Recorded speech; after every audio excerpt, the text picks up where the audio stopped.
All right, let's get started. Good evening. My name is Barrett Jones, and tonight we're talking about publishing music to the web. Um, Last week we talked about recording and mixing digital music. In previous months I've emphasized different instruments and different ways of introducing students to playing music. But tonight is a little bit different. Tonight is going to be really kind of the nuts and bolts for a beginner, or if you are an instructor, uh, the steps you can walk a student through for taking music that you've recorded or your students have recorded and finding places on the web to publish it. Um, of course, it's pretty simple in terms of the common platforms. Facebook, um, is takes MP3s, but you definitely want to go to places and think about places to put your music where people go to listen to music and look for music. And so hopefully tonight we'll find some tips and some different sites that will be of interest to you. Uh, we're going to talk first about file format, some technical specifics so that you can create the best file to load up to the web. We're going to talk a little bit about metadata, that is information about your music file. I'm going to briefly talk about copyright because that's an issue that often comes up. Questions about who owns the rights to the music that you upload. And then we'll tour through several different websites which I use um, for different purposes, and all of which I recommend, and then we'll wrap it up. So first let's talk about file format. Um, when you are working with a file in a audio software program, recording program, you're usually working with a file that is not compressed. Um, Normally that will be perhaps a WAV file, WAV, or an AIFF. Um, these are formats that are uncompressed. MP3 is different. MP3 is a compressed file, so it takes the data that's in a larger file, a WAV file or an AFF file, and through an algorithm creates a much smaller file. MP3 has become the preferred um, file format for music on the web. And MP3, actually the full name of MP3 is MPEG-2 Audio Layer 3. MPEG stands for Moving Picture Experts Group, and this is a group that devised the standard for the sound recording and compression accompanying moving pictures, motion pictures. Just to give an example of how much size can be saved, an MP3 created at 128 kilobits per second is 1/11th the size of the original audio file that it compresses. There's a lot of details about how this works, but essentially what happens when a file is compressed is that those regions of the recording which cannot be perceived by the human ear are eliminated. Um, and that's what, and therefore some of the bands, some of the parts of the sound spectrum are stripped away and the file is compressed. MP3 is an international standard, and so it's a universal use across um, different operating systems. Software can be found in almost every audio program, and it was the current iteration was introduced in 1995. So if you're creating and mixing music for the web, you want to always try to work with the music in an uncompressed format. Um, but when you're ready to publish your music to the web, you want to export or save that file in an MP3 format. And 128 kilobits is sort of the standard rule. There's ways to fine-tune how your MP3 is compressed, but essentially if you take the settings that are common in most software bundles, your file will end up sounding just fine. So, well, it is possible to upload other file types to the web. It's good practice to export files that you intend to publish to the web to MP3. Now let's talk about metadata. Um, this is the different terms that you want to use when you publish your file to the web.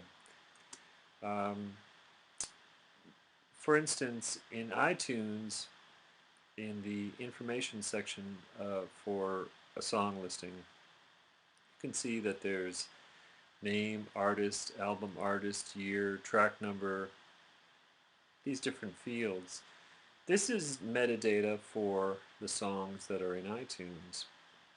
And one thing I recommend doing is if you're going to simply be um, sending an MP3 around without publishing it to the web, you want to make sure that you get some metadata associated with it so that when it shows up in somebody's file, it will have the proper name and proper information. So what I do is I will export from GarageBand, which is the sound editing software used on Macs, into iTunes, and then use the info tab for the song in iTunes to add the metadata about the file. This is the way I control it on my own machine and with, let's say, just sending an MP3 as an attachment. But what you'll face when you publish music to the web is whatever site you go to, especially SoundCloud, which is the one I'm going to talk about first, they will ask you for various pieces of metadata. Um, Not only the name of the group or the composer, the musicians, but also something called tags. And tags are words that help users find your music. And it's very important to remember to add tags when you have any option to. And really, experience shows that the more tags that you add to, to a metadata file about your music, the greater number of people are going to find it and hear it. Usually on these websites such as SoundCloud and the other places that we're going to look, there's no limit to the number of different tags that you can use to describe music. I can't emphasize enough how important it is to tag the music that you upload to the web, because people rely on tags to find new music and discover you. Tags will include such things as the musical genre, or the type of music, indie music, classical, electronic, funk. Tags will also include things like descriptive terms. What is this piece of music like? Is it up-tempo? Is it instrumental? Is it surf? Is it distorted? Is it dark? You get the idea. And then also things to think about for tags are attributes. For example, if you're doing dance music, sometimes people put in the beats per minute. Other attributes include the instruments used in the recording or the way the recording sounds, um, or certain techniques and equipment used such as vocoder. So all of these different things, the equipment, terms to describe the music, genre, names of the music, are all things that you should consider before you or as you are publishing things to the web. So before we go on the tour of the websites, let's talk a minute about copyright. Because there's still some um, confusion about artists' copyright um, options. The first thing that you should know is that there's no need to register your work. Um, there's no need to put a little C next to the file when you publish it to the web. Copyright is automatic. That means that you are automatically granted copyright when you create something.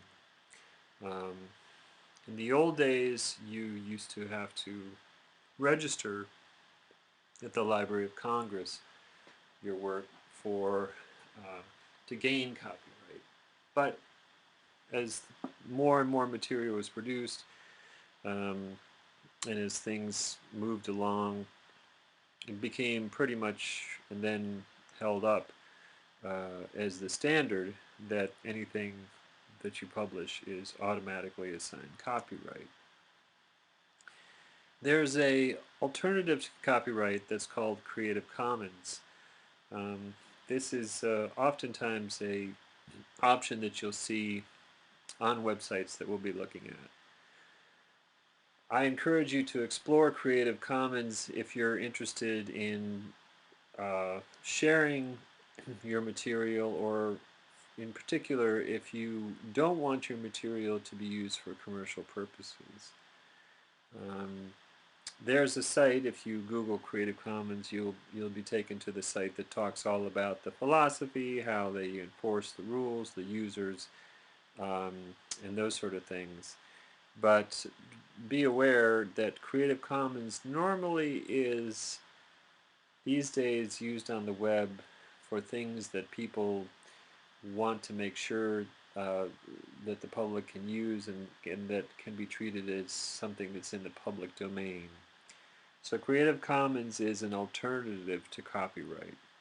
It's you basically can't have both. You either can reserve your rights as copyright or assign a Creative Commons license to it. So it's a choice that you can make. And you're not held to it. You can change it back at any time. You can change your Creative Commons setting. So the default, if you publish to the web, is that you control the copyright. You can, however, indicate that you want it to be a Creative Commons work.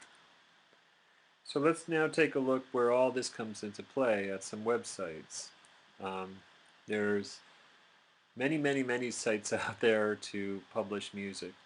The ones I'm going to take you through are the ones that I use, and the ones that I know many professional musicians use.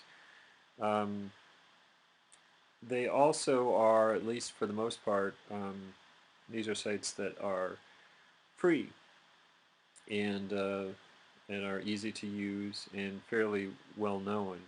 You'll see as we go through the different shots some differences, but essentially I'm promoting these because they are heavily trafficked. Um, they're already established and well designed and have large user populations, and they're relatively easy to use, and I find have a good user interface. So the first one that probably is used the most these days by me and many others is SoundCloud. It's at soundcloud.com. Um, let's take a look. You can go to SoundCloud and surf around and see the different music that's on there and how the search interface works and things like that. I won't really discuss that tonight, since the emphasis here is really on publishing music to the web. So this is assuming that you've created an account in SoundCloud, which is free. And I guess one thing that I should mention is that SoundCloud is free up to a certain point of storage, and then they start charging. So you can always have your SoundCloud account free, uh, but you'll have to delete files eventually. So if you want more storage space, you have to pay. Pretty common model. Um, so now we're looking at the one of three tabs that comes up when you upload a file to SoundCloud. This is the basic info tab. The picture usually is different. In this instance, you can add your own artwork. So I added a picture to this file. Title, obviously, you name your track. Below, it's pretty neat. It gives you a preview of how the URL will look um, when it's published. And then below that are the tags, what I mentioned, the different tags that describe the file that you're uploading. And the description field for further information, and then you can mark the track as private or public so that you can share it just with a few people or have it be a public track. The second tag in SoundCloud when you're uploading is the metadata, um, which in this case they are talking about either the link to buy it at an online store. That's something we're not going to cover tonight. The name of the record label, the release date, and then the licensing information. Here is where you see your different options. I have chosen Creative Commons because this is a public domain recording created in a public library. But it walks you through the different options and sort of explains to you what your different options are. So when you choose Creative Commons, for example, then you have the different options under Creative Commons of attribution, non-commercial, no derivative works, or share alike. And if you were to choose either one of the other options, all rights reserved or some rights reserved, you'd also see different explanations of what your rights are. And then finally, permissions is the third tab uh, that you're configuring when you're uploading your music to SoundCloud. You can see that you have ways to either display certain things or disable certain things. Note that the enable downloads is checked in this instance. I make my files free to be downloaded, but that's something that you need to turn on. So if you want to be sharing files with people through SoundCloud without charging them, you have to actually go in and enable downloads. The default is to not have the download. There's also ways to turn on and off comments and display the number of plays. And then here finally is the way that the file looks once you've uploaded it to SoundCloud. It's got a very nice interface. It actually shows the WAV file there running across the top of the screen. And then you can comment on any portion of the file. So for example, if you get a minute in and you want to leave a comment saying this is a really great part, you can do that. It's pretty neat. This file doesn't have any comments, but you see it has been played 32 times and it's been downloaded once. So that was SoundCloud, and I highly recommend taking a further look at that. The next place we're going is the Internet Archive, and this is very different. The Internet Archive is run by a non-profit, so it's not a for-profit company. It's been around for a very long time, and it shares kind of has the, I guess, unique distinction of being a site that is attempting to archive everything that's published to the web. And whether or not they're going to be successful with that remains to be seen, but they also offer anybody who wants to the ability to load anything up to their site. And the Internet Archive is a great place to find live music recordings, old movies, public domain footage. There's a lot of neat stuff up there.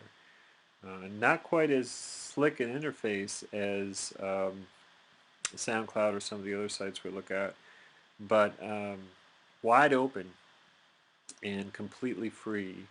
So here I already have an account. Ordinarily, you would ordinarily go to archive.org or just Google Internet Archive and first create an account and then upload your files.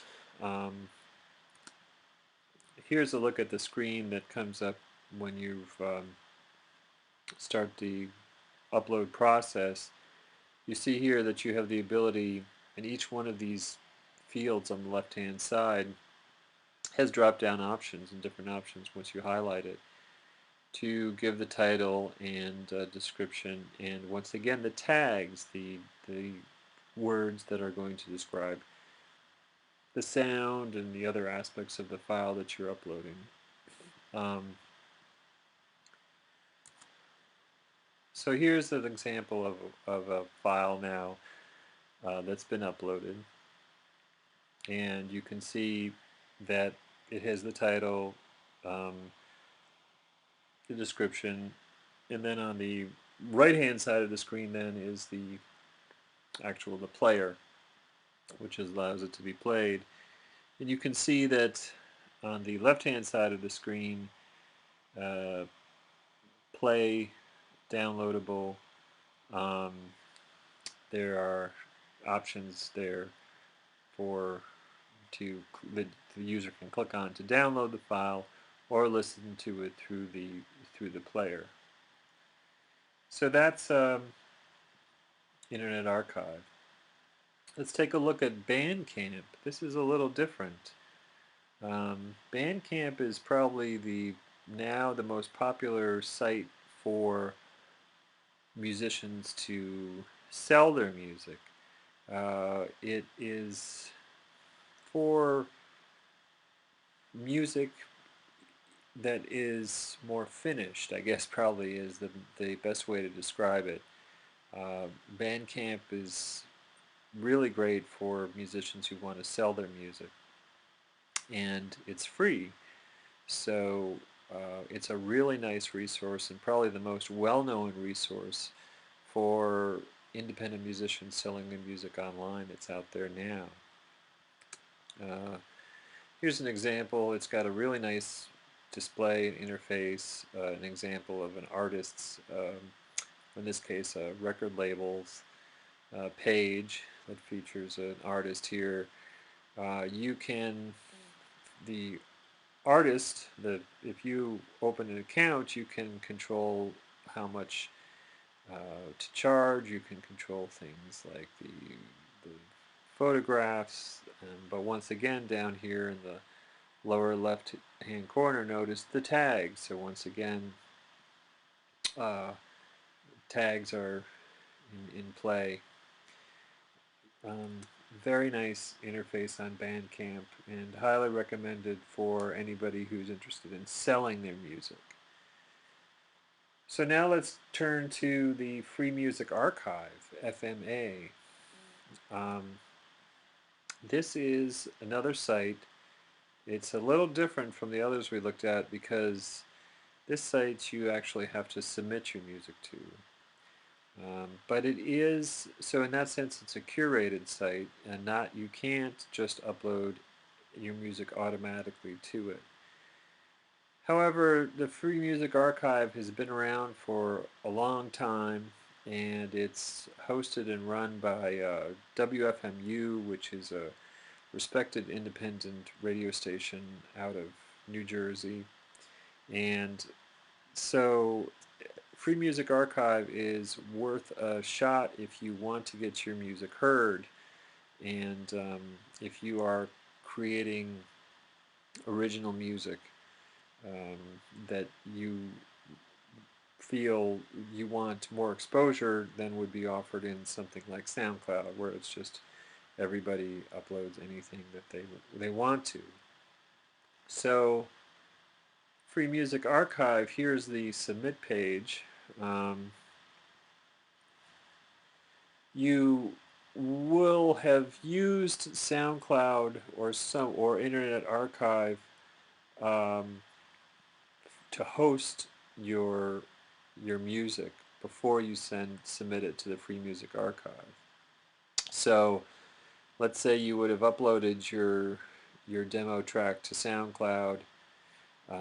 You would send the link now in an email to musicsubmissions@freemusicarchive.org. And here again they're asking about the license, so here again that you have to know or make a decision, Lisa, about how you want your work licensed. And finally, it asks if if you've signed up, and I highly suggest that you sign up before trying to submit something. So that's something to look at, the Free Music Archive. After you've published your music to the web using SoundCloud or Internet Archive. So we're closing in on the end of tonight's talk. To review what we looked at, talking about format, MP3 is the way to go. So whatever audio software where you're working in, whatever your original format, MP3 should be your go-to for publishing music to the web. Metadata, not only the name of the song and the name of the group, but also tags describing what it is, where it was recorded, what it sounds like. The more the better. When you have the option to add tags to an entry, add them, and add a lot of them. Copyright. We learned that copyright is automatic when you publish a work, and we also took a quick tour of Creative Commons, which is a non-commercial alternative to copyright. And then we visited or took a look at the aspects of SoundCloud, Internet Archive, Bandcamp, and the Free Music Archive. Thinking about the best ways to use the sites, SoundCloud and Internet Archive, both great ways to just publish whatever you want up to the web.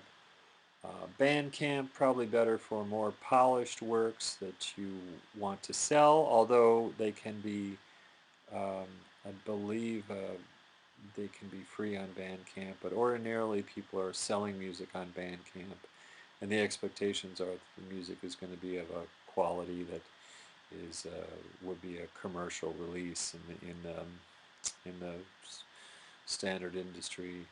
And then the Free Music Archive, which is sort of an in-between curated archive, a curated music website. So you would have to have your file on SoundCloud or Internet Archive to be considered for Free Music Archive.